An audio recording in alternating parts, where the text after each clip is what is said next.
Good afternoon. Good afternoon. All right, we'll leave it right there and I'll just kind of lean over. Yes, my name is Josie Triplett and I am a descendant, a docent, and a volunteer for the California Parks and Recreation at Colonel Allensworth State Historic Park. And my mother used to live there when she was a kid.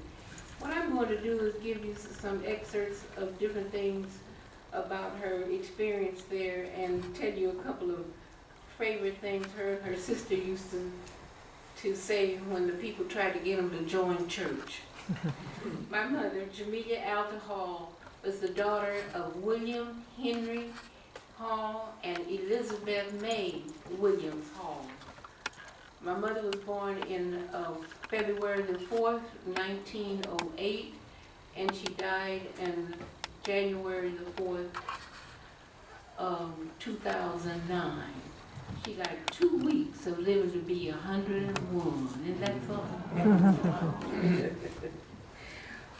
Of the Hall family, there were 13 children, and 10 of them were girls. Can you imagine can you imagine a farmer with 13 girls? So you know they all had to hit the plow. My mother's job, however, was to milk the cows before she went to school every day. That was her assignment, and separate the milk. But there were 10 girls and 3 boys, and their family was among one of the earliest families to live in Allensworth. My grandfather moved to Allensworth where he felt that his family could live in dignity and pride, and where he could make sure that they were seen after. And my mommy and my auntie Pauline, they always said they really hated to leave Allensworth. Aunt Pauline said when she left Allensworth in 1916, she said that every home had a beautifully kept green garden, the fields were green, the trees were green, flowers were everywhere in the spring. And at the revivals that would come to Allensworth, the ladies there would try to get my mother and her sisters to join church.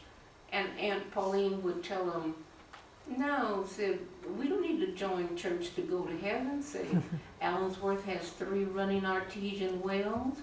The water flows freely. The birds chirp. We have everything right here. We're in heaven. We don't need to join the church. But that was their favorite thing. And my mother attended the school that you see there. Now that's the original school. That school was not torn down and rebuilt. They just refurbished it. They put a new roof on it, brought it up to code. And that is the second schoolhouse.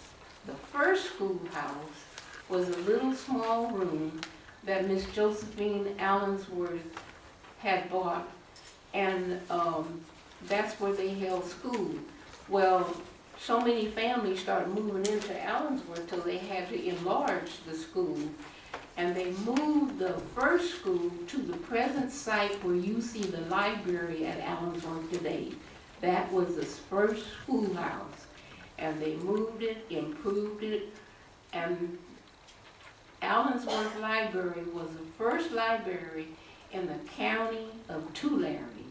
It was also the first voting place, and my grandfather was one of 3 persons who was on the Tulare County Allensworth School District Board of Trustees. He was a very opinionated man. That'll tell you a lot about Papa.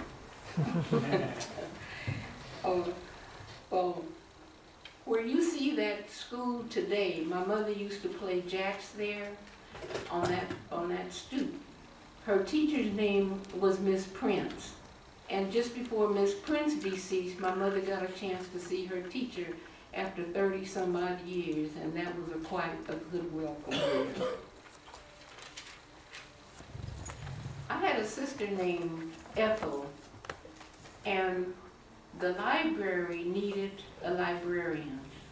So my mother's oldest sister was asked to be the librarian there, and she was the first librarian in Allensworth. They didn't call them libraries like we call them today. They really called them reading rooms. And for a room to qualify as a library, you had to have X number of books, you had to have X number of tables for the people to sit down and read their books. And again, Miss Josephine Allensworth brought that library up to code and named it after her mother, the Mary Dickerson Library, and that's where the name came from. One of the things that Aunt Pauline also alluded to was there were so many people populating Allensworth until there were enough people to support the town. And these people had their own businesses. There were 2 general stores. One of my aunties, Mary Jane Vickers, she had the first store in Allensworth. She was the first postmaster also. Then there was a restaurant and a bakery, a livery station, and the schoolhouse had 2 teachers, a hotel, and a library. And that was a lot in those days. And many people are not aware that Allensworth was not always named Allensworth. It was named Salida. Salida was a train stop, and that's where it was a grain deposit also. And the night, well, in Allensworth and in many country towns, when the townspeople wanted to do something, they gathered either at the church or the schoolhouse. And in Allensworth, the schoolhouse was where the general public met when they made different changes. And at this particular night, the townspeople had gathered to change the name from Salita to Allensworth. That also happened to be the night that my grandmother, Miss Elizabeth Hall, gave birth to a child. And Papa used to call his wife Lizzie, and he said, Lizzie. Or when they heard this is the point I want to make, when they heard the bell ring, they knew then that the town had been changed from Salida to Allensworth. And he said to my grandmother, he said, Lizzie, he said, why don't we name the girl after Colonel Allensworth? And her name was Alwortha Hall, and that's how she got her name from the colonel on the night that the name was changed. Alwortha went on to teach school at Allensworth from 1935 up until 1944, and then again in 1951 until her demise in 1953. She attended Kern County Union High School. She also graduated and had a teacher's certificate from Santa Barbara Teachers College, and she was the first woman of color to get a certified teacher's credential from the Teachers College, which you know today as the University of Santa Barbara. I've got a lot of firsts.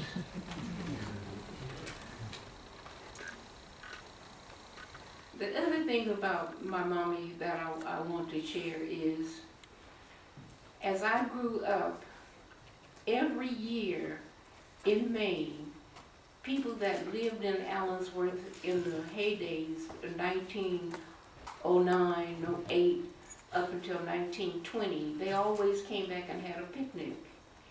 And looked like each year the people would get slimmer and slimmer in number. And I can recall the last gathering we had, it was my mother and I with our picnic basket. But she came regardless of if no one else came at all. Then she'd go to Tulare and look up some people that had lived there.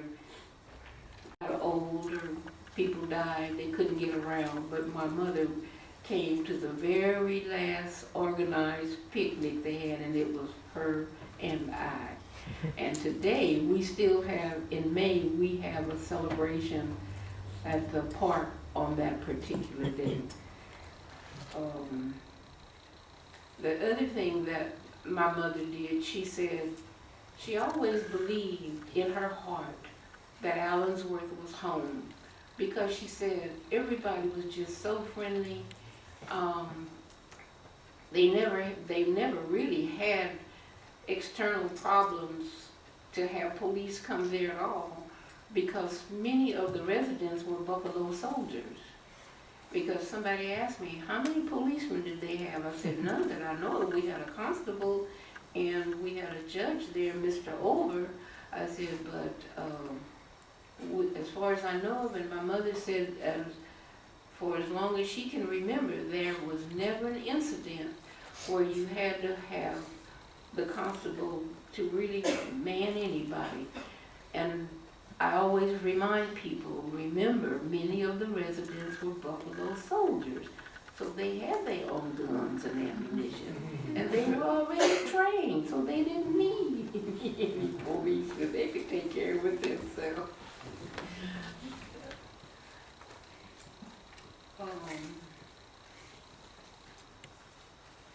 And as I was saying about my mom, she always said that she believed in her heart that Allensworth was really her home, because that's where they got their start.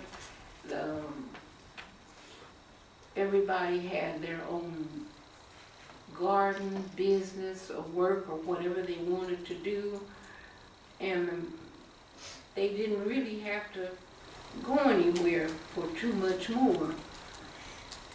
And she always came back for every act of celebration they had. She just was that dedicated. And of course, she would tell me, Josie, you gotta go with me because I need some help doing this, that, and the other. And that's where I think I learned my appreciation for the history of Allensworth.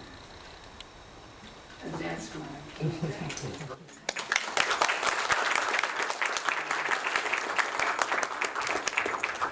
Well, my beginning started in Alabama, where I went to school with nothing but Afro-American students throughout my elementary school all the way through high school and college. So it was a meaningful thing for me. And you heard that song with Tennessee Ford, I owe my soul to the company store. Well, I happened to live on the coal mine, and they printed their own money. And if you made the money at that company, you had to spend it back at that company. And also, I lived under the time when you had that sharecropping. But my family owned land, but I had friends that had to do sharecropping. So when I finished Tuskegee in 1950, I got drafted into the military. And from Alabama, I ended up at Fort Lewis, Washington. And I had been assigned to an all-Negro unit from Berkeley, Oakland, and Alameda in California. That was my first visit to California. From Fort Lewis, Washington, I was shipped to Korea. And when I got to Korea, we integrated the Army. We were the first blacks to go into the Army with white soldiers. From there, I came back out from Korea, back to California, got discharged at Camp Roberts, California. And my sister was in Fresno, California, so I went to Fresno, California, ended up in Fresno. Applied for jobs in Fresno Unified School District and other districts close by would not hire me because they were not hiring Negroes during that time. So I found a notice, one of the teachers that were in Fowler told me they had an opening in Allensworth. And I went down and applied, and I got hired in 1954. And that was my beginning in education and job in California as a teacher, whereas they were not hiring blacks in California as teachers there. So I thank Colonel Allensworth for finding a town so that we could have what we needed. And as you, I don't know if you know that California came into the state as a free state or a slave state, but they came in as a free state, but blacks did not have the opportunity to do anything as owning land, voting, all those things were not given to them. So history is something that we all should look and see what happened to us. But Colonel Allensworth saw all of that happening, so he said, I'm gonna find a town that my people will have the same privileges and do the same thing that others do without having to go through the discrimination. His goal was to make Allensworth a town that would always be created equally for the blacks. His idea was to bring in a vocational school, same as Booker T. Washington did in Alabama that I went to. The legislators refused to allow him to bring the school in, and other community people said no because they didn't want a trade school in the state of California for blacks. So that kind of demised his responsibility for education.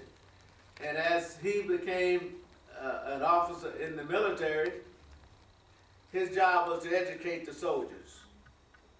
And he did that until he got discharged and retired.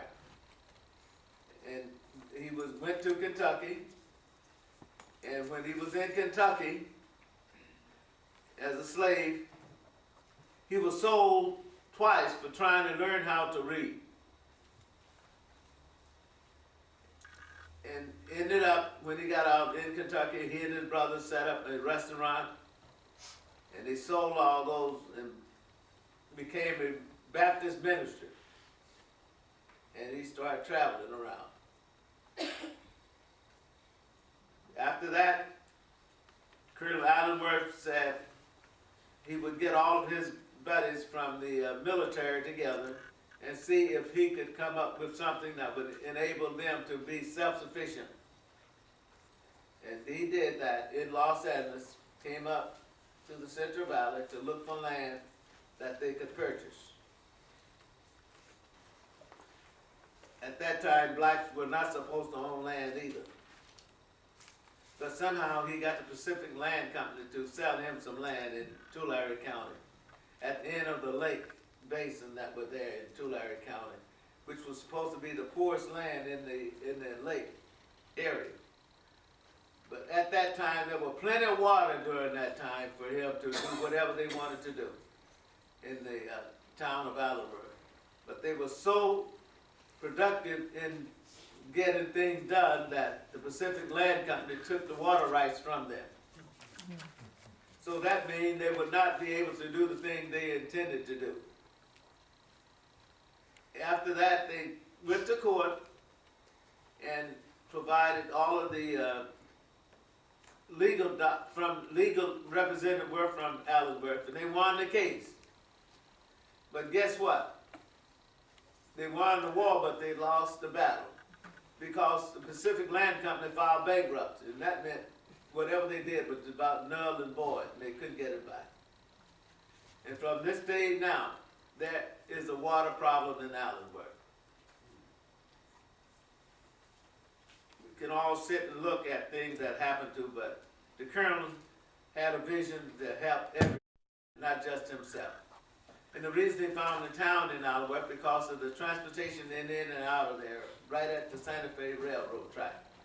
And then back in 1929, they pulled a PUC permit for that being a train stop. So the only train stop was at Corcoran and Wasco.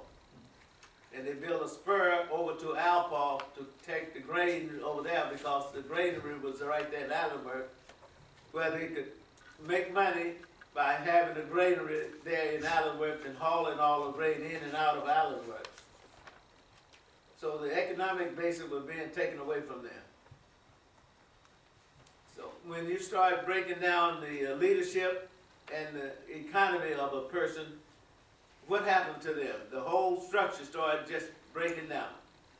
And that's what happened to the colonel in his dream in Allensworth. He was going out speaking to big companies to help him develop Allensworth.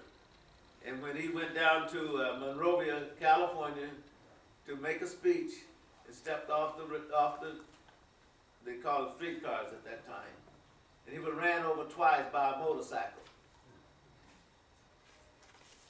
And after that, that meant that back in 1914, that the leadership was gone. So Professor Payne and the other leaders that have founded the town tried to revive it and get it back to its standard that the colonel wanted to do. In the meantime, Booker T. Washington and the colonel were communicating with each other, and we found letters when I went back to Tuskegee in the library that Booker T. Washington and Colonel Allensworth wanted to name a lake after the Booker T. Washington, and the Booker T. Washington wrote back to Colonel Allensworth, said he would be honored to have a lake named after him in Allensworth. And just before Mrs. Rivers passed, which was one of the historians for the Department of Parks and Recreation, she found a document, a deed that showed that Tuskegee Institute had bought a lot in Allensworth. So this dealing with education was not just here in California, but in the South, so he could provide the type of education that would help people provide for themselves. And he said, without education, you cannot make it. And if you want to make it, get an education with something no one can take away from you. In talking to some of the pioneers that were there before they passed, they named the town, said Allensworth would be named the town that refused to die. And today, with the Friends of Allensworth, which is a nonprofit organization that has a contract with the state of California to do the interpretation and education to the public in the park at Allensworth. And I happen to belong to that organization since 1984 up until now. In fact, I'm a life member, which we go out throughout the state making presentation to all about Colonel Allensworth State Historic Park and how and what can happen to it. Right now, today, we're looking to build a visitor center for Colonel Allensworth State Historic Park. And just Saturday, we honored one of our pioneers that passed away, Miss Alice Roy, that lived in Visalia, and she was on the commission on helping get that park developed in Allensworth. And her last word to me was, Mr. Finley, we want you to get that visitor center built, which is, we do not have one in the park. So we're asking everyone throughout the state to help us with developing that visitor center, and also inviting any and every one of you to come out and join the Friends and be an interpreter for that park also. Any question? I'd like to answer any question. If I can't answer them now, I'll sure get the answer back to you. Quick question. Would you mind talking a little bit about Tuskegee? Because possibly some of our students don't know about Tuskegee. Tuskegee was founded by a slave, Booker T. Washington, back in 1914 in Tuskegee, Alabama, which is in the South, right next to Auburn. I know you've heard of Auburn University. We were just about 10 miles north of Auburn University, where we could not go on Auburn University campus during my stay at Tuskegee unless you worked on it. Tuskegee was founded in a shack in Tuskegee, where Booker T. Washington started off his education for the blacks. And he and W.D. Du Bois had a fight over how and what was going on in education. And they had the same method of doing things, but they would say it in a different way. Booker T. Washington would go out and make his speeches and try to get those companies, Rockefellers and those big companies that had money, to give money to Tuskegee, where W.E. Du Bois was forcing his thing on people. And they had a big fight in Atlanta, Georgia, on presentation to how to get money, how not to get money. But in the end, they all was coming to the same conclusion: help us, help ourselves. And I don't know if you read that history, but it's out there. And I'm also at Tuskegee. You could pay your way through school by working. You didn't have to have all the money that you have now. And at 4 years, if you put yourself into that catalog to say 4 years of education, you got your 4 years and you were out of there. Because if you followed that course of context in that book they put out for your degree, you didn't have to stay there 5 and 6 years to get a degree, because you didn't have that money. to stay there that long. You didn't have those scholarships. Either you worked in the, everything you had was on that campus. And if you had, wanted to go into commercial dietetics, which is hotel management and being a chef, you could work your way through there by cooking for the students on the campus. And if you wanted to be an electrician, you did your, well, you know, if you wanted to make that money, you go out and get a job outside of the campus and work and make money to pay your fees. And you had a way of making your education if you wanted to. But if you didn't want to work, then you had to come out with the money to pay for yourself. And that's what Colonel Allensworth wanted to do in California. And then that's why people said, no, we don't want you to do that here in California. It was a very successful campus. Now it's his university. I know that the first time I ever heard of Tuskegee was in the context of the Tuskegee Airmen. I'm sure Yes, many I was people there when the never- Tuskegee Airmen was there, yes. I'm sure that many people here don't even know anything about it. I don't know if you heard of Chappie James, the North American Air Defense Command. He was over that. And he finished Tuskegee. And I happened to go with him. I was in the Air National Guard here in Fresno, California. And he was over the North American Air Defense with our airplanes here in Fresno. And he came to Fresno, and we have radar sites throughout California. And I traveled with him throughout California and over to Colorado Springs, where we have our NORAD headquarters, the command whereby something similar like this, inside of the mountain, you have a room like this, and he could pick up one phone and say, scramble, and that means there would be war all over the world, which he had control of every plane, every air station throughout the world that represented North America. So Tuskegee Airmen was right there on that campus where I was, and they were leaving when I first got there in 1946. What was their role in World War II? To support and the bombers that whites were flying because they were not allowed to fly. Mrs. Roosevelt went down to Tuskegee because they were not allowed to fly planes. And she got in the plane with them, and she came back and told the president, I want you to get those Negroes into those planes so they can fly. And that's how they became the Tuskegee Airmen, because they could fly, and they escorted all the bombers in World War II, and they never lost a bomber when the Tuskegee Airmen started escorting them. Never lost a plane. Before that, they were losing planes like mad. And we had 2 Tuskegee Airmen in Fresno, California that were there, that I know of, that were in Tuskegee Airmen. The lady over there. Yes, Would you mind sharing how you got to college, how you got to Tuskegee? Was it your own drive and determination, or was it family support? How did you get from high school or because I whatever? didn't want the company store to own me. Uh-huh. Mine. So I said, no way, I'm going to get better education. In the early 1900s, what was the highest population in Allenstown? Well, they started off with about 800 people at one time. But as the economy started dropping and the granaries and stuff started moving out, they just started leaving. And World War II made a decline also, because that was the beginning of the era where all the young people were leaving Allensworth, going someplace, going into the military. And when they came back, they saw a better life someplace else, so they didn't come back.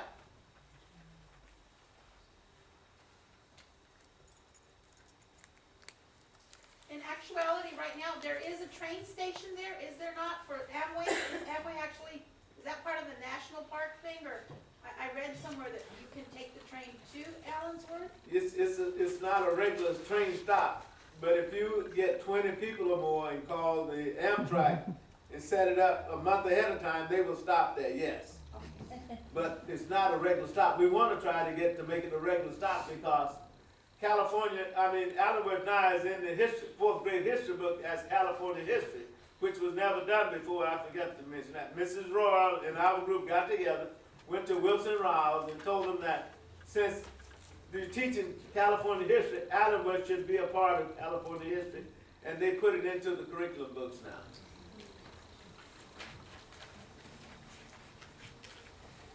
George, yourself.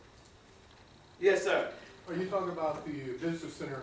What about the cemetery that's located in Allensworth? Well, you know that we've been working on that ever since I've been there. That is a cemetery district under Tulare County. Tulare County owns that as a cemetery district. And they will not give it up unless you say you're gonna keep the roads up and maintain all of that property out there on your own. That's the only way they'll give it up. But I thought the responsibility lies on the county because it is a cemetery, Yes, to upkeep. and it's their property, yes. So who do you contact to inquire? The county, Yeah. cemetery district, yes. Now, I did once, and it's a private, the private thing, it's a private ownership, they toss back and forth. No, that's been a battle with us on it. They will, as I say, they don't really want you to be committed to keeping it up and the roads out there. And you know how you getting out there isn't Oh, easy. It's mud and that alkali. And the only way you can get in is somebody put in a road. Correct. Yes. Yes, we've been fighting that ever since I've been there. Yes, sir. What's the population there now? I guess it's about 200. So the restaurant whatnot that was there that's still standing, is that still functional for people that actually go and visit? Well, it's not operational because we do not have anyone with the contract with the Department of Parks and Recreation. If someone want to get a contract with them to operate it as a concession, yes, it will be opened up. That's what we are hoping to do by putting in those museums that can generate monies, such as the hotel, the bakery, and the stores, and yes, that's the intent. Yes, sir. Yes, ma'am. Has a movie ever been made about the people Beg of pardon? Allensworth? Has a movie ever been made about the story of Allensworth? Has a movie ever been made about the story of Allensworth? Yes. Well, we have documentaries that people come in and do, but not just the one that's been published. No, ma'am. Have the people themselves written their story? We have various people that have written excerpts about Allensworth, the little pamphlets and booklets. Mrs. Royal, she has a booklet out, yes. And we had one of the teachers in Fresno that put out the story of Allensworth. Yes, ma'am. This morning I was reviewing out on YouTube, there's an Allensworth YouTube channel, and there's a really good, it's telling the story of Colonel Allensworth. I didn't get to see all of it because I rushed over here, but it was really good.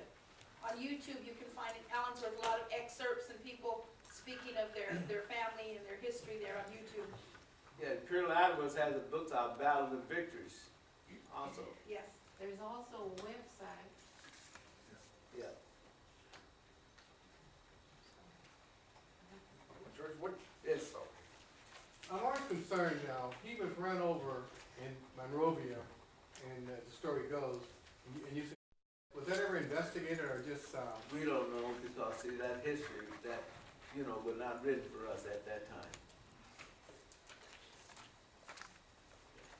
And he's buried in Monrovia.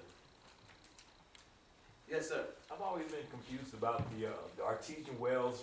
They transform from good water to all of a sudden we had salt and alkali, and is there any, is that the Pacific Land Company, or was that, how did that happen? Well, when you built the dams up in the hills here, that stopped the water flow from coming down into the valley too, see? Okay. That's part of the situation. Not just it. But as far as the water palatability, we don't know. Because overnight, when your water changed from one thing to another, who knows? That was confusing, yeah. Yes. As I say, that's been a problem at the beginning, and it's still a problem with the water out there. Yes, sir. What do you remember most about your years as principal at Allensworth? just the community itself and how they were close knitted and everybody working together and youth understanding. You know, when you get youth from Oakland and from Los Angeles, they have a different perspective on life than the people that were already out there. So when they came in from Los Angeles and San Francisco and Oakland, they thought they could control everybody. The bullying started. But it didn't take long for them to understand that they had to fall in line like every other youngster in that school. And I've had youngsters come back to me and say, "You saved me from the game." Thank you for you, and I appreciate it. Do Yes, you ma'am. have Hall of Famers from Allensworth, people that because of their life, they went on and had achievements? I have students now that had the master's degrees and teachers and all from this time period I was there that I know of, that went to other nice teaching. How big was the school? Was it grade school and high school? And how many students generally? It was first through the 8th grade at Allensworth, and from there they went to the Delano Joint Union High School. And then from there they came here. I had quite a few of them finish school here. Right. What are you most proud of with your time there in Allensworth? Looking back at the students that I taught and their accomplishment.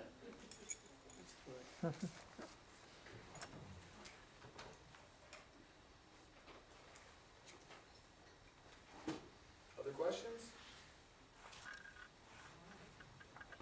We'll come out and talk to any group at any time about Allensworth. Believe me, if you need us, we'll be here for you. Thank you very much.